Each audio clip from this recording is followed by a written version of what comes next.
delegates and ladies and gentlemen, first of all, I extend my apology for the delay. The high-level roundtable conference extended. It got stretched beyond the time. I welcome you all to the second plenary session on improving public investment for disaster and climate risk management to protect and sustain developmental gains. The main objectives of the session are to discuss and reaffirm the importance of enhancing public investments in disaster risk reduction, to discuss the outcome of the present and discuss the outcomes of technical sessions 2 and high-level roundtable, the findings and recommendations from HFA2 consultations and other relevant sessions on this particular issue. We will also have opportunity to hear from the government of China, the government of Australia and JICA. And finally, we would like to consolidate emerging recommendations on the theme and put forward some key recommendations from the conference on this particular issue. From a substantive point of view, we would expect this session to address some critical questions such as how do we ensure that public investments decisions are informed by the duly incorporated disaster risk considerations?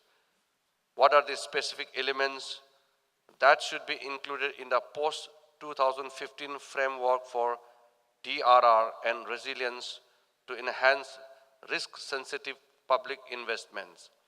How do we overcome policy, institutional, and capacity barriers to this issue in the Asia-Pacific region? In addition to getting some recommendations on specific elements to be included in the post-2015 framework for DRR, we would also like to hear some potential commitments for actions by governments and other stakeholders to foster risk-sensitive public investment after 2015. The structure of the session will be as follows. We will first have presentation from His Excellency Li Liugo, Minister of Civil Affairs, People's Republic of China, to set the stage for discussion and share the experience from China. Following this initial presentation, we will hear from the reporters from Technical Session 2, Mr. Joe Schwerer, High-Level Round Table 2, that is myself, and HFA2 Plenary 2 consultations, Major General Alim. We will then have a panel discussions on this topic with substantive inputs also provided by Government of Australia, Mrs. Natasha Smith, and from JICA's advisor, Mr. Kimio Takai. Mr. Takai will make a powerful PowerPoint presentation also. Now I would like to call upon His Excellency Li Liugo, Minister of Civil Affairs, People's Republic of China, to deliver his presentation. And just to remind you that His Excellency Li Liugo will speak in Chinese, and there is provision for the interpretations also. Thank you very much. Please.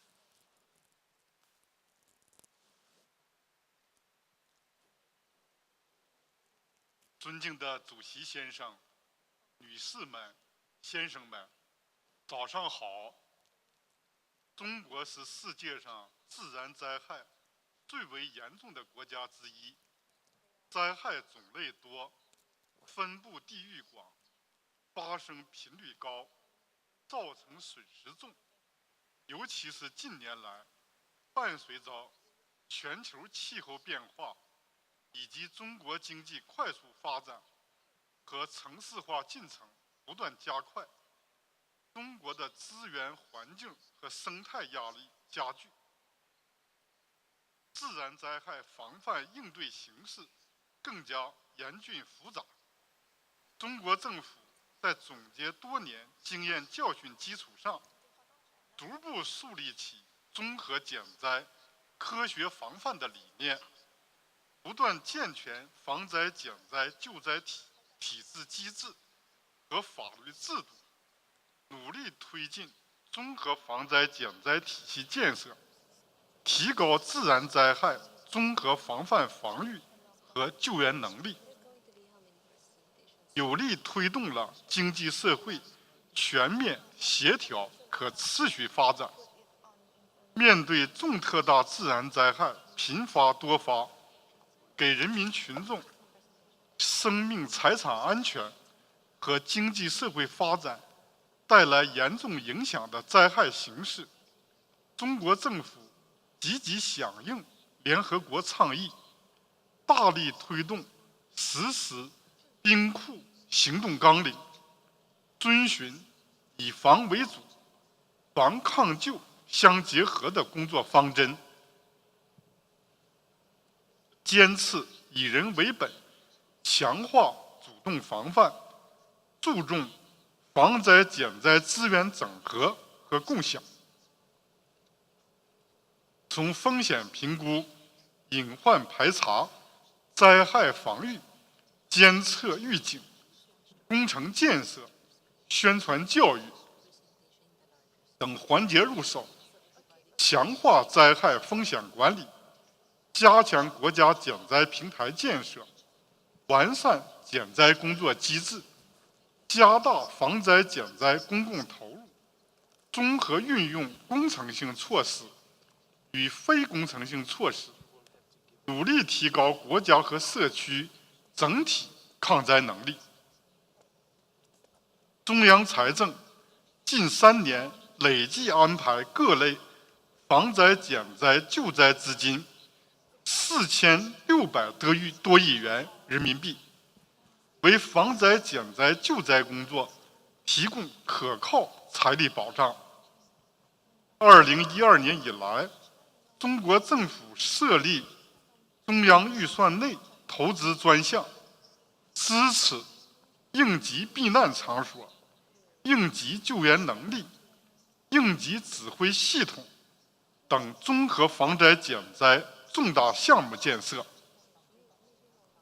2013年安排投资747.42亿元，用于水利建设及气象工程实施。同时，中国政府强调防灾减灾救灾工作分级负责、属地管理为主，积极引导地方政府加大防灾减灾公共投入。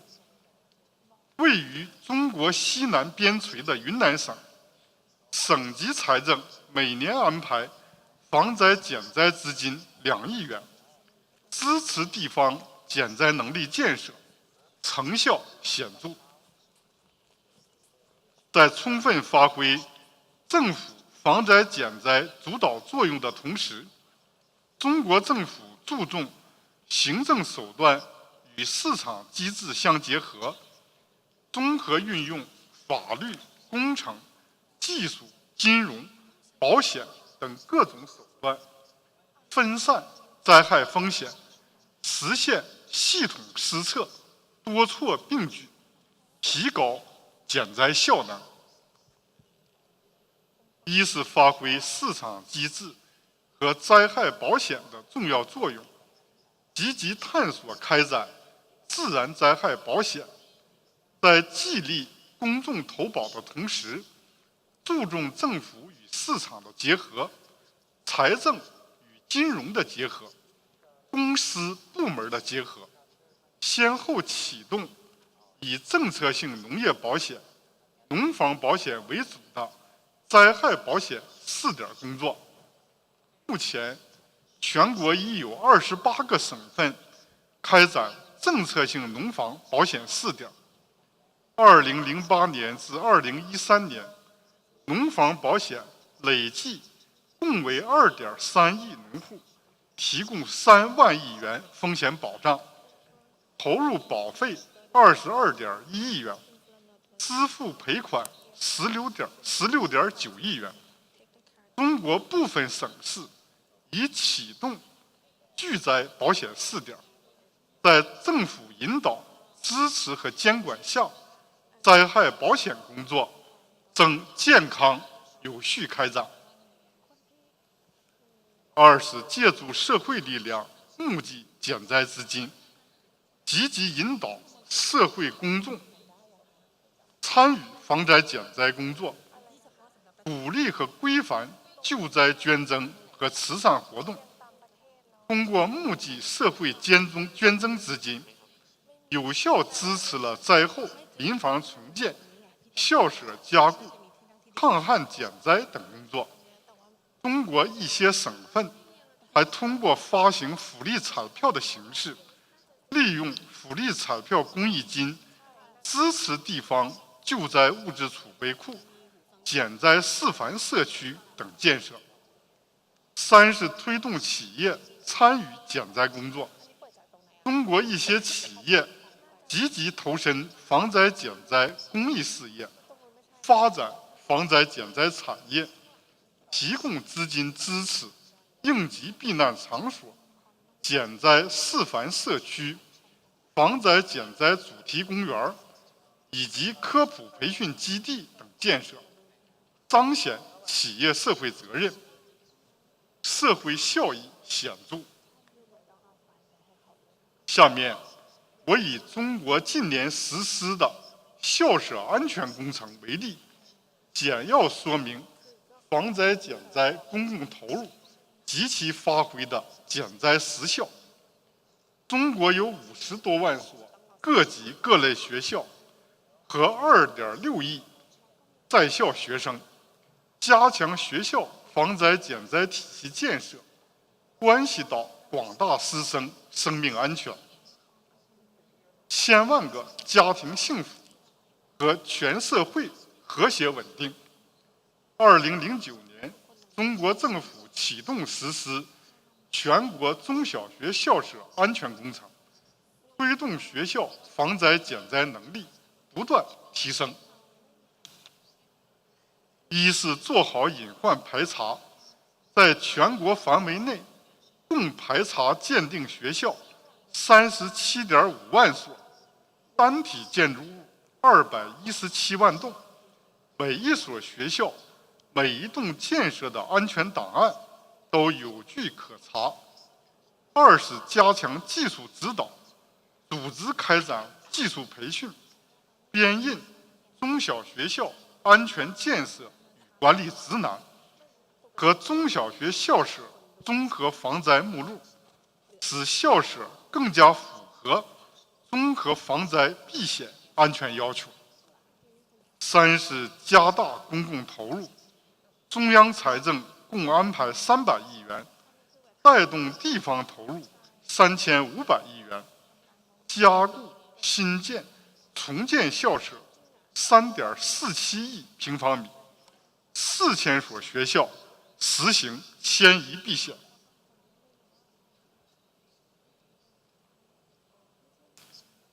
四是加强质量监管，做到政策公开、规划公开、规范操作、透明运行，严格制定工程质量标准，自始至终加强工程质量监管，确保加固改造一所安全达标一所。五是注重统筹利用。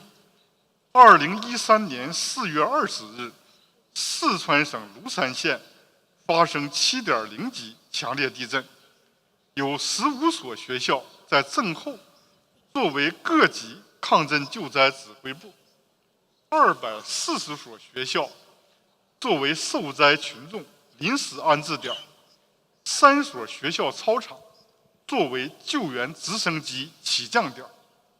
校舍安全工程在抗灾救灾中的综合效益得到充分体现。同时，中国政府注重强化学校防灾减灾非工程性措施，把防灾减灾教育纳入国民教育体系，加强中小学校、幼儿园防灾减灾知识和技能教育，不断创新宣传教育形式，充分发挥各级公共文化场所和防灾减灾宣传教育基地的重要作用，经常性开展疏散逃生和自救互救演练，努力提高学校乃至全社会应对自然灾害的能力。下一步，中国政府将进一步加大防灾减灾公共投入，并积极借鉴吸收国际社会成熟经验和做法，为提升国家综合防灾减灾能力做出新的努力。我的发言完了，谢谢大家。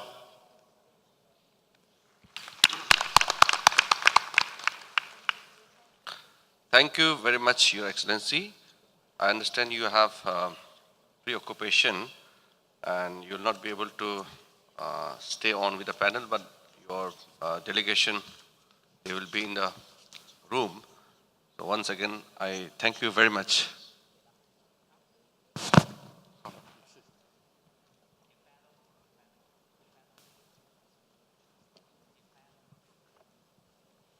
Next, may I call upon Mr. Joe Schroer from United Nations Development Program to present the outcomes from Technical Session 2. Mr. Chair, thank you very much.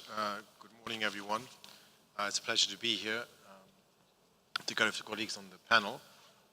I should start by saying that the chair of our technical session this morning, the Permanent Secretary, Mohammed from the government of Sri Lanka, is busy with delegation and asked me therefore to provide the report back to all of you from the technical session this morning.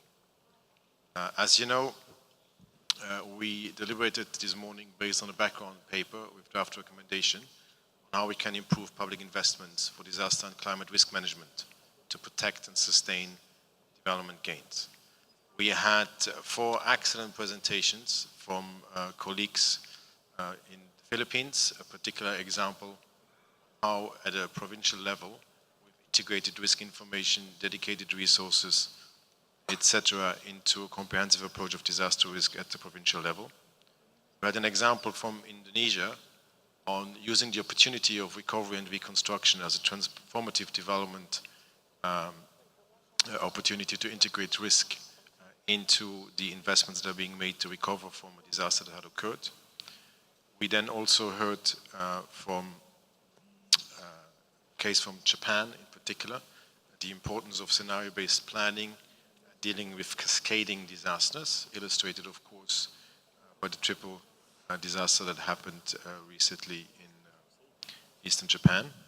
And then finally, a presentation on the experiences with the Thai floods and how we can, in the future, deal with flood risk, including the integration of CCA concerns and climate variability in public investments. We had, I'm happy to report, we were quite well on time, and so we had good feedback from the plenary with questions and additional recommendations. I will give you a flavor of the discussion briefly in terms of what some of the highlights were, and I will then conclude with the current version of the 4 draft recommendations that have emanated from this discussion this morning, and that can further inform our deliberations this morning, and hopefully we can integrate them into the outcome of this conference. We have very specifically noted that while we have made a lot of progress as a disaster community on a number of fronts, we have perhaps been somewhat inward-looking, and by and large, most development that happens, be that public or private investment, be that looking at our international or national development frameworks, they normally are risk blind. In other words, they do not integrate specific risk information into the development processes, development planning, or development decision making. And as a DRR community, we have to find a way to influence these decision makers more significantly to ensure that all development actually is sustainable development. In other words, unless we integrate disaster, climate risk into development decisions, we won't have sustainable development. And we need to invest into that very significantly. The issue, for example, therefore, both at provincial and national level has come out that it is very important to allocate resources, financial resources for disaster risk. There are examples in different countries how this is done at local level or national level. The examples of 5%, 10%, 15%. We're not suggesting there should be a given figure. That very much depends on the local context, but the importance of having an assigned budget and incentives to invest in DRR. Also the ability to measure and monitor DRR interventions and to establish a level of accountability for their implementation. Those are very specific issues that came out, for example, in the presentation from the Philippines. We moved on to discuss more specifically what kind of information we need to integrate in this decision making. And of course, the scientific underpinning of risk information, what kind of hazards, what kind of exposure, what kind of vulnerability do we have? As well as, of course, for example, in recovery processes, involving and informing decision-making by community participation. That is critical information input that as well exists. All of these information sources need to be integrated into the development plans, and we need to be sure that we have a strong evidence base to do so. A particular call was made to look at establishing a sounder mechanism, dedicated mechanism internationally to look at the scientific evidence base and in particular apply good practice. What was noted very specifically is that even when we have a lot of information, we don't apply the information in our decision making. And so we need to very much focus on the tools, accountabilities, and measures to ensure that this risk information is integrated yet again into these decisions. We talked specifically about the need to invest in human capacity to analyze, understand, and apply risk information in this regard as well. The clear communication of this information is critical in that level as well. We did speak, as I mentioned already, specifically about using recovery and reconstruction processes as a transformative opportunity. Too often still, we get interested in disaster risk after the disaster happened, while we of course hope to do much more on the prevention side and ensure that we don't build additional new risk through uninformed development. We equally need to ensure that recovery processes reduce risk and don't rebuild the underlying risk again that was there before the disaster hit. As you know, it is not a natural hazard that creates a disaster. It's development that went wrong that leads to the economic losses and loss of lives. And therefore, we need to make sure that recovery is dedicated to a transformative process, that it is adequately funded and informed by the underlying risk factors. And finally, a few other points that were very specifically made is that we recognize that in many cases, we are not yet prepared to deal with the current levels of risk that we have, let alone actually anticipate future risk levels that in many cases will increase given the expected climate variability, increase in frequency and severity of certain climate-related events. We need to invest, therefore, also in systems and safe failure mechanisms to ensure that the impact is not too severe. We noted the rapid increase of urbanization and the buildup of new risk in urban centers, equally related to the vulnerability of in particular poor sectors of society, and this needs to be integrated into our decision-making very much. So this gives you a flavor of some of the points that came out, none of which is necessarily new to us as a community, but it is really underpinned by the realization that while mortality to disasters recently has gone down, economic losses have increased massively, and on the current trajectory will continue to do so. It is therefore very important that as a disaster community, as I said earlier, we look outwards and make sure that the larger development investments, and in this particular case, public investments, not only to make those public investments safe and sustainable, but also recognizing that many of these public investments set the stage for follow-on private investments as well. If we get the right public investments in place and the right regulatory frameworks and the right kind of concepts in place, the private investments that are following are also safe. This is not to take the responsibility away from the private sector, of course, but as to show the linkages between the two and make sure that these public investments are fully sound. In conclusion, the recommendations, I will just very briefly read them out to you. That will take a minute. Recommendation number 1 currently reads as follows. Sound risk governance needs to be embedded in development plans across sectors and at all levels of government, and should include risk-sensitive investments that are measured for accountability while building a strong evidence base. Recommendation number 2 reads as follows. Key institutions, both technical and functional, should have the capacity at national and local levels to analyze, understand, and apply risk information and incorporate into development plans, processes, and decision-making. Recommendation number 3 reads as follows. Governments should mitigate the financial impact of disasters and factor the benefits of financial protection strategies into budget decisions. Last but not least, recommendation number 4, governments should prioritize resilient public investments in areas of greatest current and future risk, understanding vulnerabilities, particularly in rapidly growing urban areas. This is a quick feedback from the session this morning. I'd like to acknowledge in particular the speakers that gave us their time and shared their experience, as well as all of the numerous participants who helped us further fine-tune these recommendations. Thank you very much. Thank you very much. Now I would like to call upon Major General Muhammad Saeed Alim to report on the findings and recommendations from HFA2 plenary session. Thank you, Chair. Bismillahirrahmanirrahim. Honorable Chair, Excellencies, ladies and gentlemen, Assalamu alaikum. I have the honor to co-chair the HFA2 Plenary 2 on developing coherence between 3 different conversations currently taking place globally on HFA2, Sustainable Development Goals, and climate change frameworks. His Excellency Seruratu, Honorable Minister from Fiji, was my co-chair for this plenary yesterday. We had a lively audience. There were 4 panelists who made thought-provoking presentations. They were divided in 2 rounds.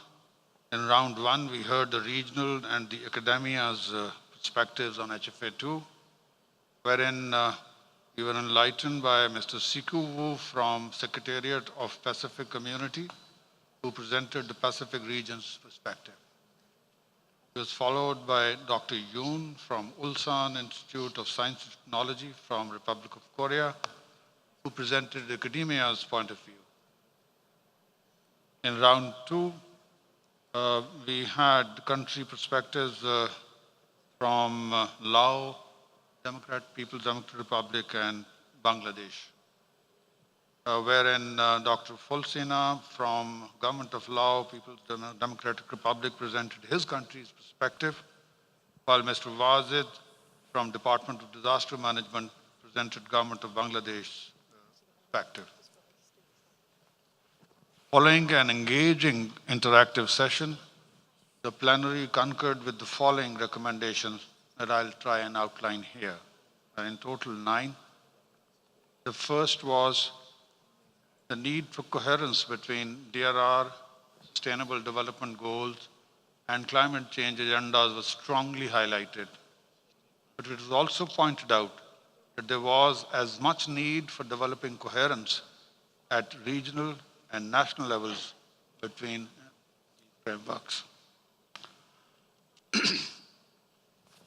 Recommendation 2, HFA2 needs to address needs and concerns of most vulnerable groups during disasters and have it integrated these within the Sustainable Development Goals as well. Number 3, the developing world, which is more vulnerable to disasters, needs technical, technological, and financial support from the donors, both governments and international financial institutions, to DRR agenda more effectively. Number 4, it was pointed out that with current sharper focus on climate change adaptation, my ears vis-a-vis disaster risk reduction, we should not overlook the impact of non-climatic hazards. By that, we meant geophysical hazards, notably earthquakes and tsunamis, which are more devastating in impact as we've seen in recent years. Number 5, we also need to capture the impact of small-scale disasters across the globe, which do not make the headlines. We have to consider their significant cumulative impact on sustainable development in order to make progress. Number 6, scientific information and information technology to support databases and information on disaster risk should be an integral part of decision-making in moving towards climate-smart and disaster-resilient communities if we are to march on sustainable development path. Number 7, there is a need to develop a mechanism and necessary tools to measure global DRR targets. For example, we need credible tools to measure risk status of individual countries and the regions. We also need these tools to measure progress on disaster risk reduction in various parts of the world. And more importantly, we need tools to calculate impact of disaster risk reduction on elimination or reduction of potential losses in order to incentivize disaster risk reduction. Number 8, Plenary felt that the proposed global DRR targets are rather generic, except the one aimed at lowering disaster fatalities to half by 2025. We need to have more tangible but realistic global DRR targets duly integrated with relevant sustainable development goals. Finally, there was a strong sentiment that we should shun sectoral approach. That means 3 separate frameworks and exasperating efforts to try to integrate them. Instead, it was proposed that we should have only one framework for sustainable development goals, with DRR and climate change agendas being the 2 challenges confronting sustainable development. And we should therefore take steps to surmount those challenges in order to move on towards sustainable development. The House did realize that this is rather late given the advanced stage of negotiations on 3 frameworks and the limited time available before their finalization. Nevertheless, the sentiment highlights the need for closer integration of climate change impact and disaster risk reduction on sustainable development. With these remarks, I thank you for this opportunity to share the plenary's input towards Third World Conference.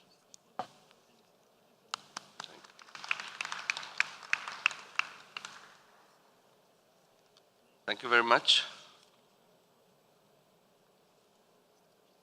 Today, preceding this plenary session, high-level roundtable 2, where I was co-chairing along with Mr. Arkhom Tharmpitaya Paisit. And we had a wonderful session there where the countries from Pacific Oceans to bigger nations, we shared the country's statesmen, and we realized that we really have a common shared problems and we require to move together.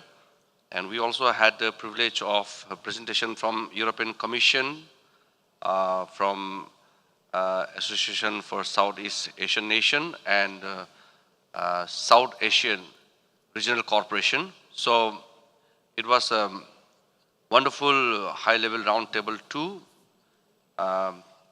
In the meeting, we were reminded of the importance of disaster risk reduction, the Hyogo framework for action, and the importance of engaging multiple stakeholders in all aspects of disaster risk reduction.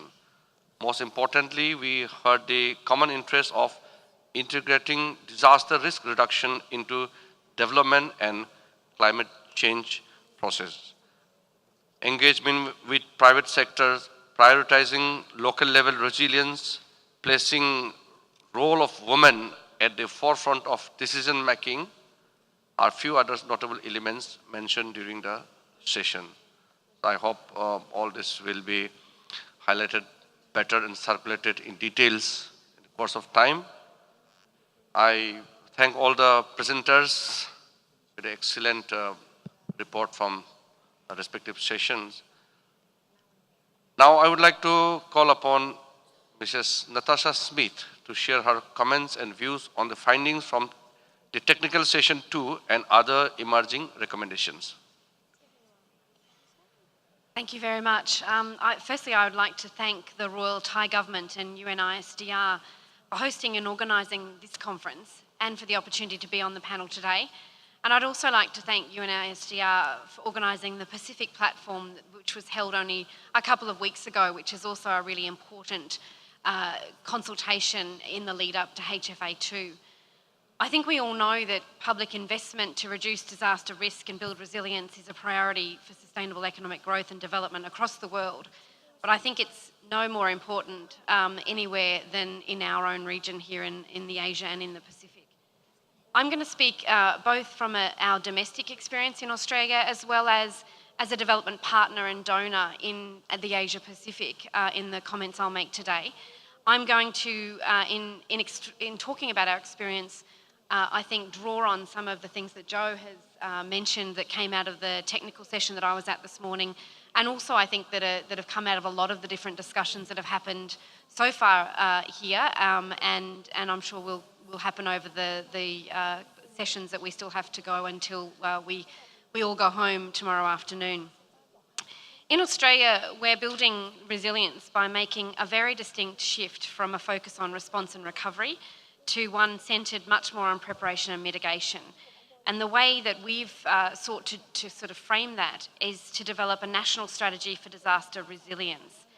And this has been developed by the Council of Australian Governments, which is a confusing name for basically a group that brings together both our federal government, our national government, as well as our state governments, because Australia has a federal system, so we're made up of a number of states and territories. And so this strategy brought all of those levels of government together. And the strategy really was to recognise that governments may not be able to completely protect the community from harm, and that individuals, communities and businesses must be more self-reliant and prepared to take responsibilities for the risks that they live with. There was a very broad program of collaborative work being delivered at the national, state and territory levels to support this strategy. And it's centred very much around building a better understanding of risk, which is something that came out this morning very clearly, communicating that understanding to those that can actually make changes, and that is our decision makers as well as those who are actually implementing the decisions that our national or state governments might make, and also developing capability in collaboration with all levels of government, industry and the private sector. And there's been a significant body of work done sitting underneath that strategy to develop national risk assessment guidelines and to actually undertake and publish statewide risk assessments for each of the states and territories in Australia. And all of these assessments have been made public, and under the guidelines there's also been a methodology developed for assessing risk with the intention to use that to develop the future risk assessments that we will do at various levels of government. And there's been a real drive in Australia to have national consistency, despite, to be very honest, very strong arguments for more flexibility, because we need different approaches to respond to the local needs. And a very obvious example of that is that I grew up in northeastern Australia, where I knew very, very well what to do in a cyclone, how to prepare for a cyclone. There was a particular noise on the radio that as a kid, you knew if you heard that noise, get upstairs, no matter what you were doing, where you were playing, get home, because obviously there were cyclone warnings, and we had a lot that we would do to prepare at home as well as a lot that was done within my hometown to prepare for those cyclones. Now where I live and have lived for the last 20 years is Canberra, our national capital. We don't get cyclones.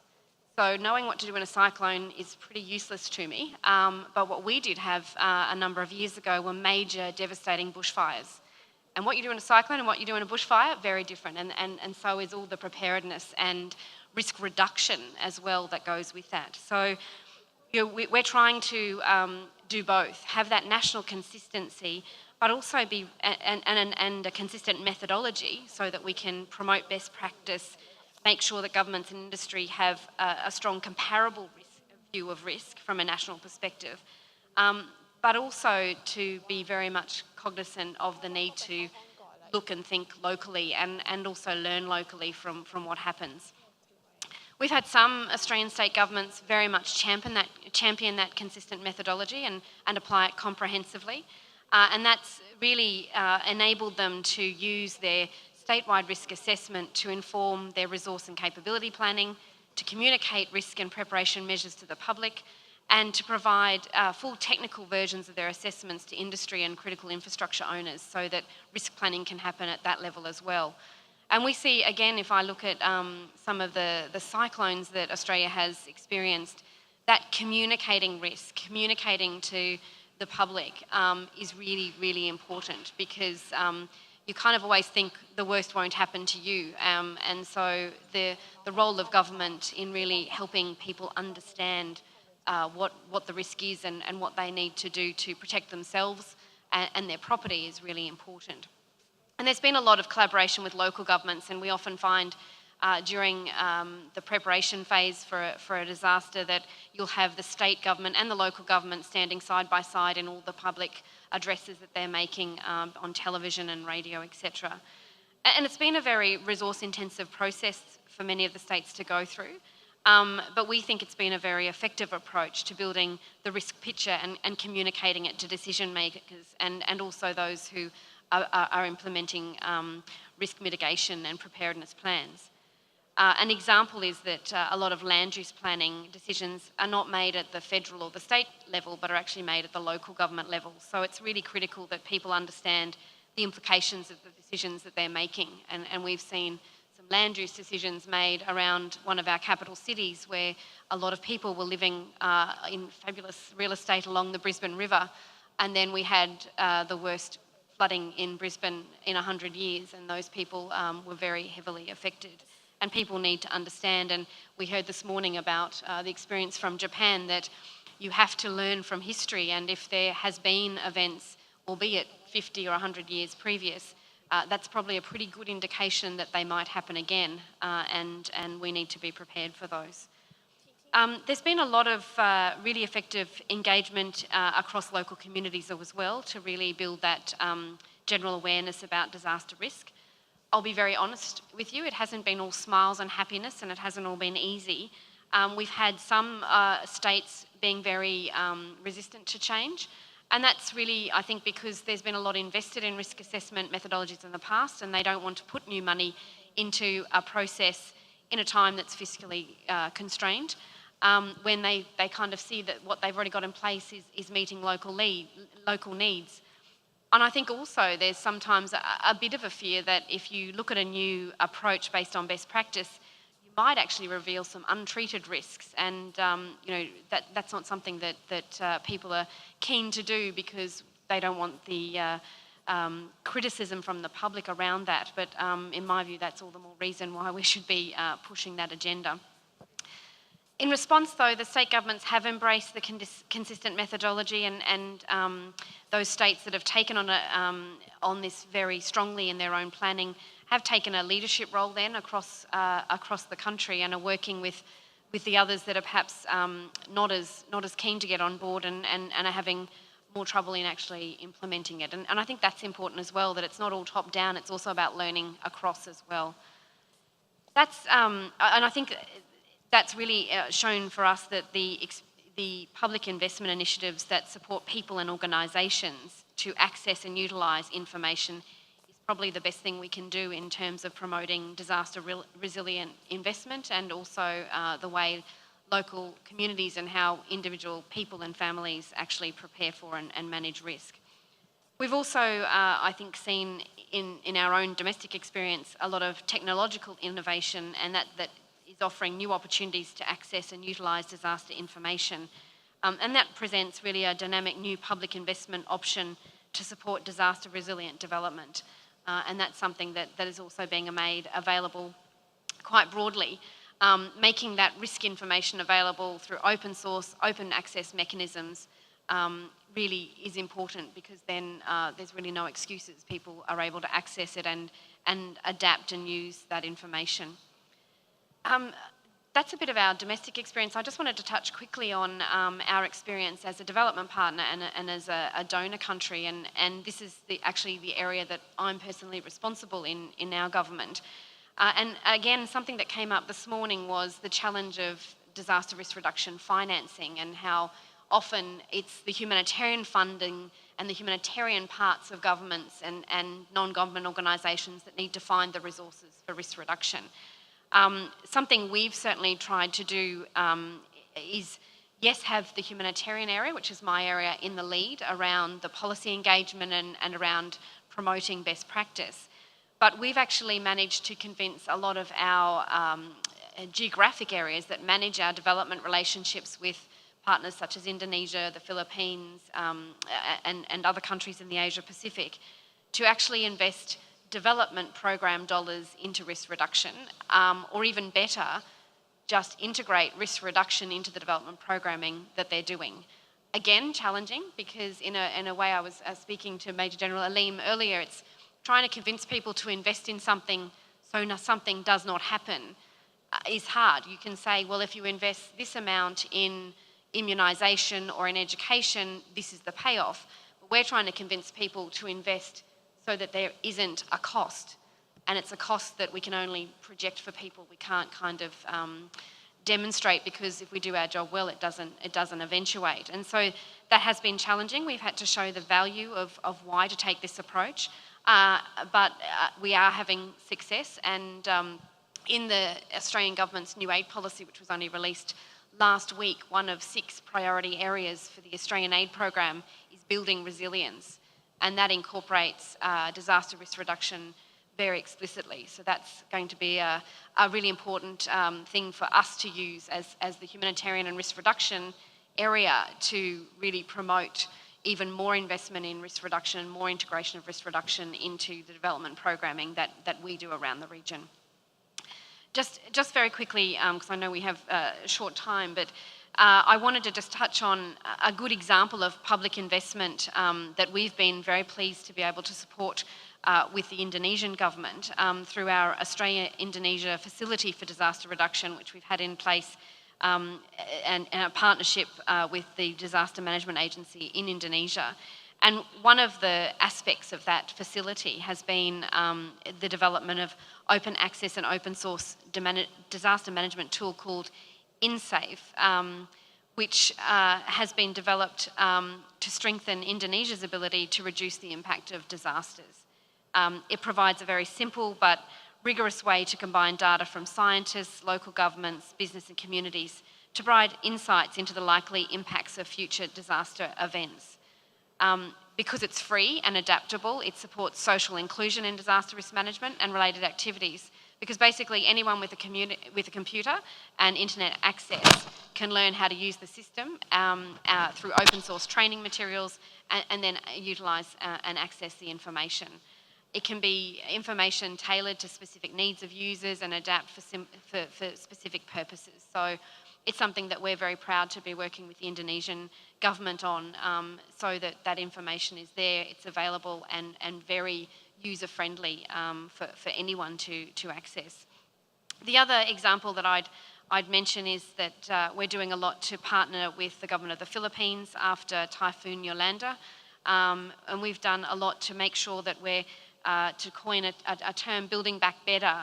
We've got a new program called the Resilience and Preparedness Towards Inclusive Development Program, which really is building disaster risk reduction activities in the Philippines through addressing institutional capacity and competency gaps of key players on disaster risk reduction and the management of natural hazards. And it's something that I think has been pushed along because of the typhoon, but is something now we're finding it really easy to talk to our Philippines colleagues about risk reduction, because unfortunately it's usually after a major event that becomes an easier conversation for us to have. And just lastly, particularly given my fellow panel members, I'd say that Pakistan is perhaps one of our programs where we've most been able to integrate risk reduction into what we are doing, and that's around the construction and refurbishing of schools to be earthquake resilient. We're doing a lot to train government departments, school staff, students and communities, and also do very kind of practical things like the construction of protection walls to protect agricultural land from future floods. So some of the very practical and then kind of at the more technologically innovative information end of things with Indonesia, but all things that we think are really important, and I think in some ways are practical examples of some of the recommendations that certainly came out of the session that I was in with Joe this morning. Thank you. Thank you very much. Now, I would like to call upon Mr. Kimio Takai to deliver his presentation. Okay, thank you very much. It's very honor to make a presentation here. I'm a rather practitioner on the ground. After the disaster happened, I always visit the site and propose how to build back better, how to recover. So from the sense of our experience, a Japanese experience, just not so sophisticated issue, but I want to explain about what is the existing HFA2 and for the future HFA and for the HFA2. Why Japan can dedicate to on disaster risk reduction? As you know, more than 50% of the population living in the floodplain, Japan, and more than 75% of the whole asset of nations located in the floodplain. So how to prepare typhoon, flood, earthquake, and tsunami? This is our survival issue, country's survival. So in the same time, one of the most technology-oriented developed country in the world, as you know. So usually we try to develop like this. But once disaster happened, our GDP will drop down and try to recover. But anyhow, within 5 or 10 years, same kind of disaster happened. And this, so how to fill this gap? Our plan and in the reality. So this is our history. For example, you know, the Tokyo is here. Originally, Tone River, one of the biggest river in Japan, down straight to Tokyo. So Tokyo is originally not so good place to live, including wetland. But anyhow, in the Shogun era, 400 years ago, Shogun decided to divert to the northern part of the Tokyo. Now we developed Tokyo, as you know, with the subway system or everything. So, and after that also we developed the floodway, and the Tokyo area was developed dramatically. So this is the situation in Japan. So, for example, just after the World War II, a typhoon hit the biggest typhoon in Japan hit the Ise Bay, almost the same magnitude of the typhoon Yolanda in Philippines last year. And more than 5,000 people died. But anyhow, since in case of this, we decided to new land use planning, category 1, 2, 3, 4, and along to each category, we regulated the housing code and the land use planning together. So by this kind of effort and investment, the number, in this case, is flood death mortality number, just from 5,000 per year, 5,000 people per year, now decreasing to 10 or 20, and area of inundation also. Of course, once extreme earthquake happened, many people dies. This is another issue. Okay, so usually we put levee reservoir systems and put some safety target. For example, Tokyo Tone River case, 200 years return period. This is the design flag. And try to make safety countries. Unfortunately, this is not Japan's fault, but the industry was fault, likely. And in the reality, how to prepare excess flood? Or project is not completed yet, sometimes, especially in the developing country. So levee will be breached, and many inundation happened, and poor vulnerable people floating on the flood. So prepare for the next exposure. We must at least build back better. Use the disaster as a trigger to build the resilient or build the safety society. So, but anyhow, in Japan tsunami case, more than 97% people evacuated successfully. In the tsunami affected area, more than 460,000 people lived there, but only 18,000 people died. But local economy was completely destroyed. So can we say this resilient? From the early warning project, this is very much successful. 97% people evacuated successfully. So we need more investment to prevent disaster. So usually we try to set up the structure measure, non-structure measure. This is a flood case. For non-structure measure is like reforesting, appropriate land use, flood-prone lifestyle, or flood forecasting, early warning, and evacuations. Not enough. Insurance system also. Or like a control protection or mitigation adaptation. And these combination of the structure and non-structure measure depends on each country's civil minimum. So we try to set the goal, safe and or resilient. So how to invest today? You must invest today. So principle for low regulated investment, there is some idea, but anyhow, disaster happen, we must respond to recovery, mitigation, preparedness for the next disaster. So according to the Hyogo framework for action, there is a category of 5 action. We supporting the category priority action 4, reduce the risk. This is most important, we believe. So for the Philippines, JICA is discussing with the government that this is the case of the Iwate prefect after the tsunami relocation, which depends on the each topographic condition. We are discussing how to relocate and make more resilient or safe cities or areas. So based on that concept, we already discussed about how to build back better, like no build zone along the coastal zone and road raised seawall, hopefully, and the secondary protected road, and this two road zone is control zone, and the hinterland is safe zone. So this kind of image we already discussed. And discussion with the minister class and the discussion with the government and reconstruction committee. And finally, the word Build Back Better appear in the government reconstruction plan, Yolanda reconstruction plan. So this is very important. Important thing is invest for disaster. This is the most important thing. But if you cannot do it after the disaster, you must build back. You must think about the build back better. This kind of sense is not so clearly mentioned in the existing AJA.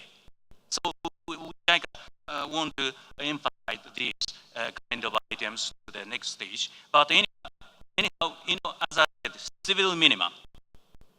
In some country, you can build a seawall because of the cost. But anyhow, in Japan also, we are now decreasing the budget. So we put that as level 1, level 2. Level 1 is high frequency happen disaster, the low damage, not low, medium damage. Level 2 is low frequency happen disaster, but it's extremely damage. So for the level 1, we try to protect mainly by the structure measures. And for level 2, we try to mitigate by the non-structure measures, land use plan, for example, evacuation, education, and so on. So at least build back better, as I said. But DRR investment is much cheaper than recovery cost. It is said that $1 investment can prevent $7 recovery cost. So 7 times bigger, wasting money if you not invest before. So but anyhow, how to convince and mainstream DRR to the government policy? So all political leaders, how to change the political leader's mind. This is very so. JICA developed economic macroeconomic model which can measure GDP change events without our investment. The philosophy from Japanese experiences, DR investment account for development. So this means DR is not a cost project, but the fundamental asset for the sustainable development. So we named the DRAD model. So as I showed this detail, with the time span, the GDP will change, how to change, how, and also we emphasize the direct damage and delay period for the recovery and period for reconstruction phase. So all of this area is total damage and loss. So how to prevent it?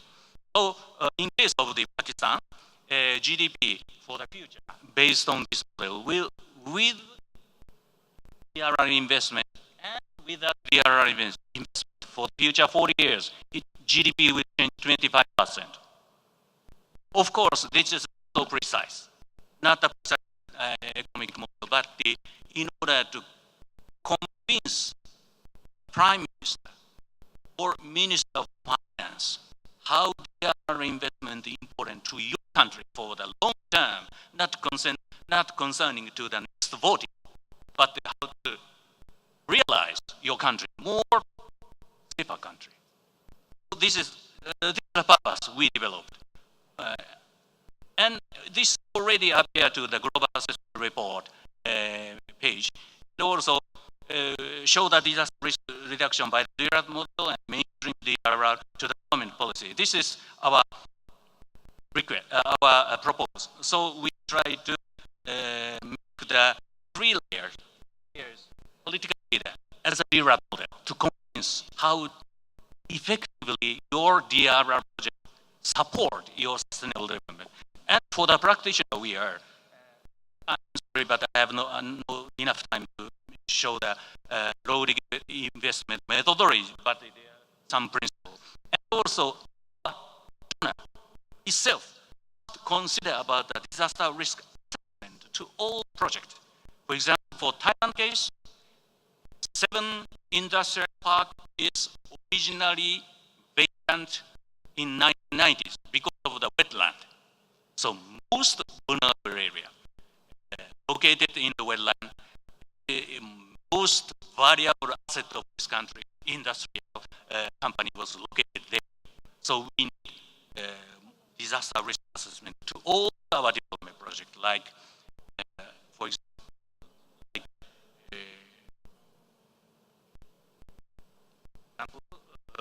rural development or highway construction and infrastructure development. We must check for the DRR assessment point of view. Thank you very much. Thank you. Excellent presentation.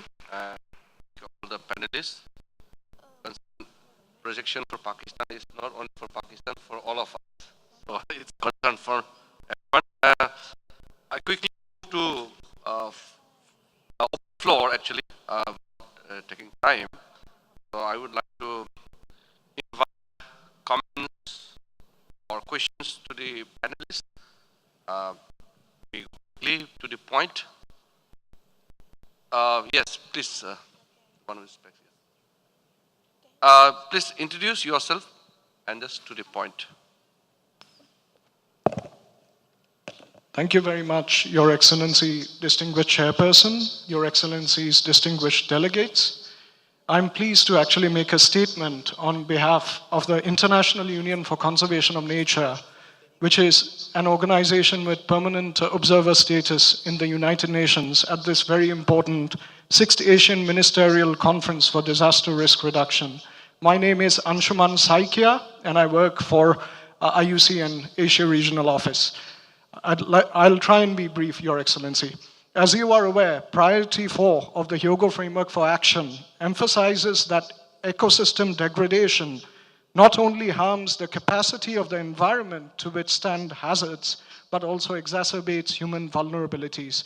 So it is of great concern to note that the midterm review of the HFA reported that progress on priority 4 has been very limited. IUCN's view is that much greater emphasis will need to be given to ecosystem-based approaches to disaster risk reduction if the HFA's objectives are to be successfully achieved. The ecosystem-based approach to DRR recognizes that natural systems such as mangroves, coral reefs, wetlands, and forests can act as green infrastructure to reduce the risk from natural hazards and increase resilience. Natural ecosystems can prevent and mitigate hazards such as floods, avalanches, and heat waves. They can act as buffers that reduce communities' exposure to natural hazards, and they can also reduce vulnerability, for example, by helping people to meet their basic needs for food, water, and fuel before, during, and after disaster. IUCN Asia works on ecosystem-based approaches to resilience and disaster risk reduction at both the field level with local communities and at the policy level with senior decision makers. One of IUCN's flagship programs, Mangroves for the Future, was initiated in response to the aftermath of the Indian Ocean tsunami of 2004. Through its small and medium grants, Mangroves for the Future is demonstrating the ways in which better conservation and management of coastal ecosystems can enhance community resilience. It is co-chaired by United Nations Development Programme and IUCN, and is being implemented jointly with the governments of Bangladesh, Cambodia, India, Indonesia, Maldives, Pakistan, Sri Lanka, Thailand, and Vietnam. IUCN Asia is also leading another project which is building capacity at the local government and local authority level. IUCN believes that ecosystem management and conservation are solutions for reducing disaster risks and achieving sustainable development. Governments can commit to innovative approaches such as nature-based solutions to development challenges in which nature is managed sustainably as infrastructure. The Sanrikufuku Reconstruction National Park initiative in Japan in the aftermath of the 2011 Great East Japan earthquake is an example of a specific response using protected areas to aid in the post-disaster healing process for both humans and nature. This initiative brings together several protected areas in the disaster-affected area in collaboration with agricultural, forestry, and fisheries land use interests. In summary, we believe that sustainable ecosystem management and restoration can play a critical role in people's ability to prevent, cope with, and recover from disasters. IUCN respectfully urges that nature-based solutions and the valuable role of ecosystems in disaster risk reduction be explicitly recognized in the declaration resulting from the conference, similar to the Africa Outcome document, and that all parties to the Hyogo Framework for Action kindly accord greater attention to the implementation of Priority 4. Thank you very much, Your Excellency. Thank you very much. Very good observation also. I would like to request everyone to be a bit more precise. Next, yes. His Excellency, thank you very much. I'm Santosh Kumar, Director of the SARC Disaster Management Center. This question related to public investment and also convincing this finance ministry of the national government. Two things I have to highlight or raise question in terms of, it's a very subjective and objectivity. And the public investment when we're making and correspondingly proportionate return which are we getting in terms of quantified assessment. Meaning thereby that quantified risks, quantified investment, and quantified return of the public investment. So that is one challenge before that how we are ensuring, and that death reduction could be a very good indicators, but public investment and protecting public infrastructure probably is not the case the same way. The examples which has come up is a high increase in the cost or the loss due to disaster. So this is one. The second important thing which I would like to highlight to the panel, honorable panel here, about this resilient infrastructure, as Japan has mentioned about this economic resilience.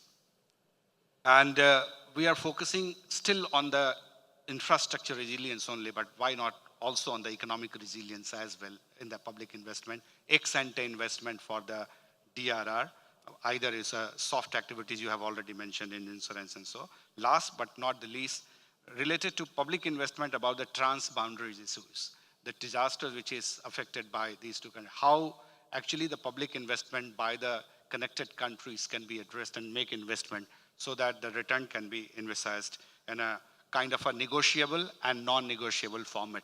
So that probably would be, and I don't know how whether DRS Square AD, the Japanese model, is actually addressing those model or not. Thank you very much. Thank you. Yeah, I would like to request panelists also if you can respond quickly also in some of the cases, or if the question is directly, directed to one of the panelists also, then it can be. Yeah, please, person in the orange color, yeah. Sorry, my name is Jonathan Schott. I work for Sustainable Development Foundation in Thailand. And I would just like to highlight, you might see a middle-aged foreigner, but actually I work for a grassroots Thai organization, so I'm representing a very grassroots level. And I have a counter opinion, not really an objection, but a different opinion to the HFA session that was conducted yesterday. I would like to congratulate the chair who's sitting here today on his very good summary, but I have a different opinion. I think a number of other people have a different opinion, and I would very much request that the chair record that opinion, because I think there's not a complete consensus yet. And it's regarding the integration of the frameworks for sustainable development, disaster risk reduction, and climate change. I went to the session on that yesterday and thought, what a great opportunity, because I think everybody agrees and knows that there are very strong links between development, disaster risk, and climate change. And I thought, as a practitioner, what a great opportunity for us to unpack some of this and explain to people, field practitioners like myself or like the local government agencies, what they need to do to integrate risk into development. Let's talk about building codes. Let's talk about environmental protection, as IUCN just mentioned. Let's talk about better infrastructure, better spatial planning. In the end, what I found was none of that was discussed, really. And as we heard from the chair earlier, the predominant discussion was about integrating these three different frameworks. But I don't think everybody is very convinced just yet that these frameworks should be integrated. Yes, there are very strong links. Yes, we should integrate risk and climate into development. But let's not forget that sustainable development is one thing. Disaster risk reduction is something different. Climate change adaptation is something different. They all have their own complexities, and they all have specific issues that should be considered.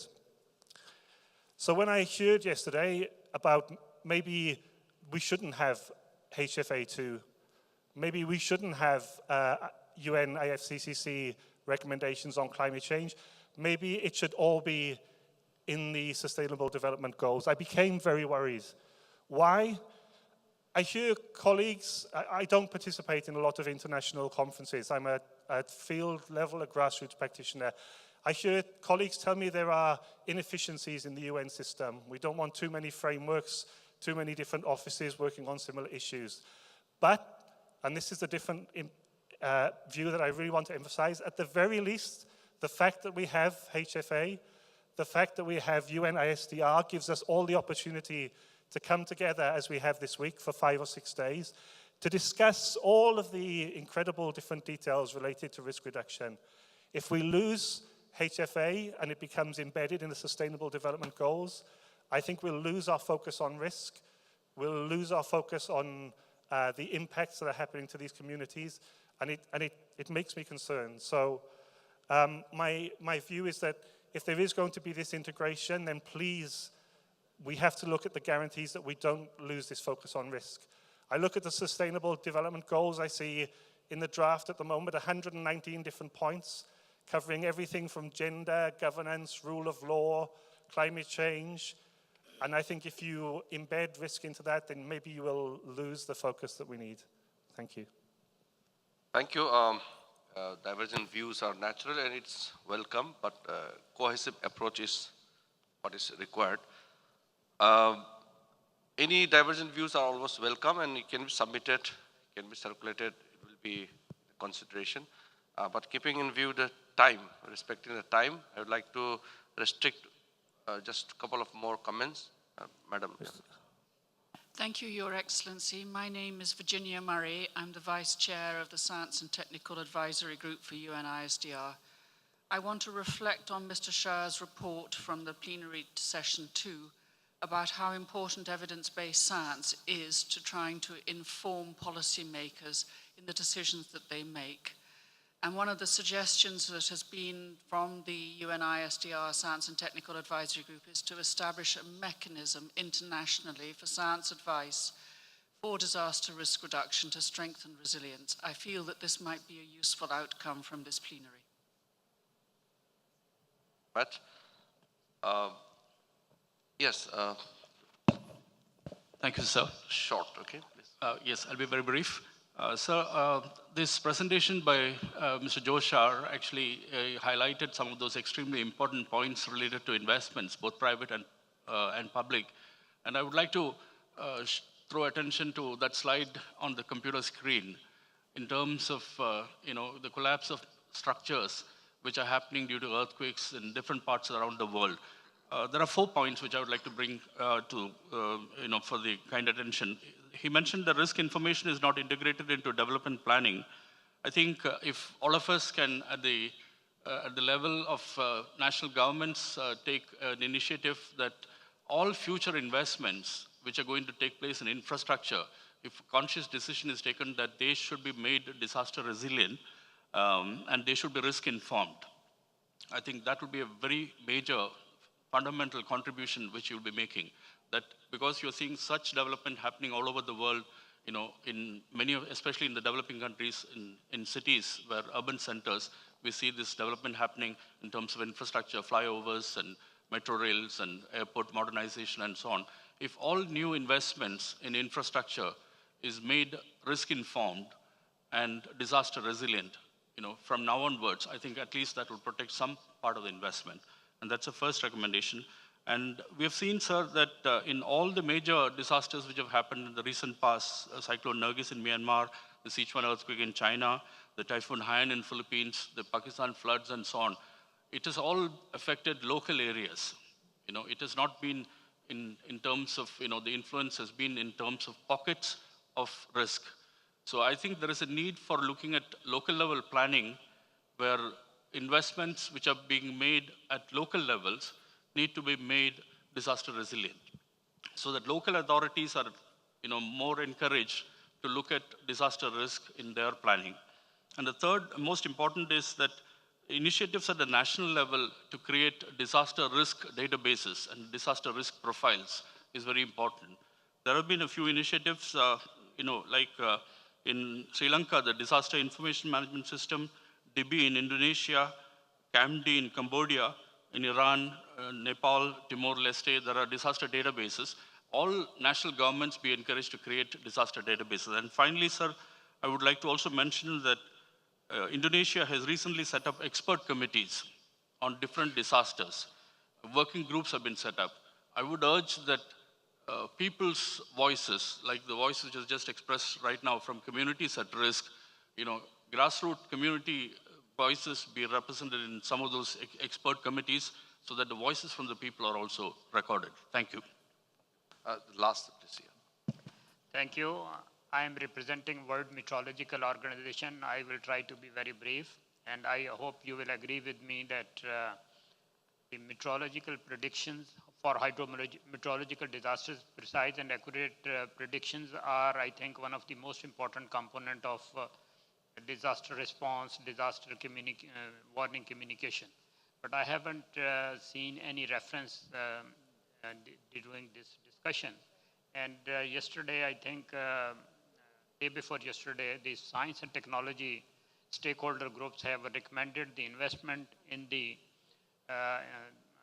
this network of National Meteorological Services, which is collecting the data all around the world. we need to enhance to sustain these networks and their prediction systems to improve and enhance. So we need to have an investment for a better, I think, response in disaster management. Thank you very much. Thank you very much. And from my distinguished panelists, any quick response, or if you have something to?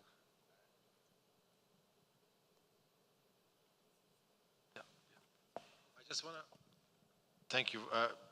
Being the UN person on the panel, just one very quick reflection on the word integration that came out from our colleague from Thailand. You know, when you say integration, people understand different things.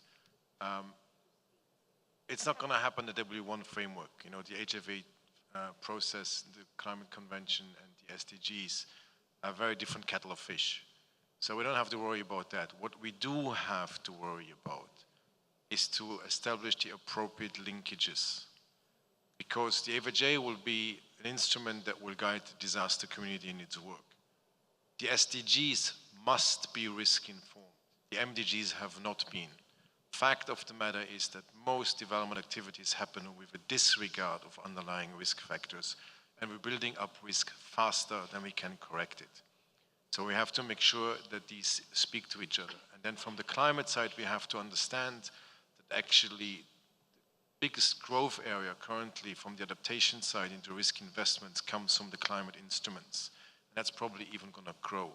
And I think bringing our expertise into the loss and damage discussion in the climate discussions could be extremely valuable. So I just wanted to add that. Thank you. Thank you very much, distinguished delegates, ladies and gentlemen. We had a very rich discussion today on how do we improve our public investment for disaster and climate risk management. We heard from technical session in the morning from HFA2 session that focused on the issues of coherence and in sustainable development goals, climate change negotiations, and disaster risk reduction, and also heard from eminent speakers from China, Japan, and Australia. Summarizing all the vibrant discussion is not an easy job. However, I'll try to reflect on some of the key points and recommendations emerging from this session. It is evident that there is a need to include risk considerations in all investment planning process in all sectoral development plans. It is also essential that there are adequate accountability measures built in to this planning. It is also essential that institutional capacity is strengthened across all levels to use and analyze risk information and development investment planning. There is also an urgent need to look at various investments in areas of current and future risk, and mainly in urban and upcoming urban areas. On the issue of coherence between the post-2015 framework for disaster risk reduction and on the current process of sustainable development goals and the climate change arrangement, I would like to say that, first of all, these processes need to talk to each other. We heard again and again that sustainable development is not possible without managing or ridiculing your risk to disasters.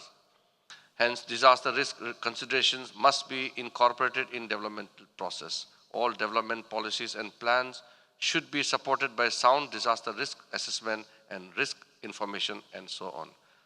Governments have progressed in improving or optimizing their public investment, but still a lot need to be done.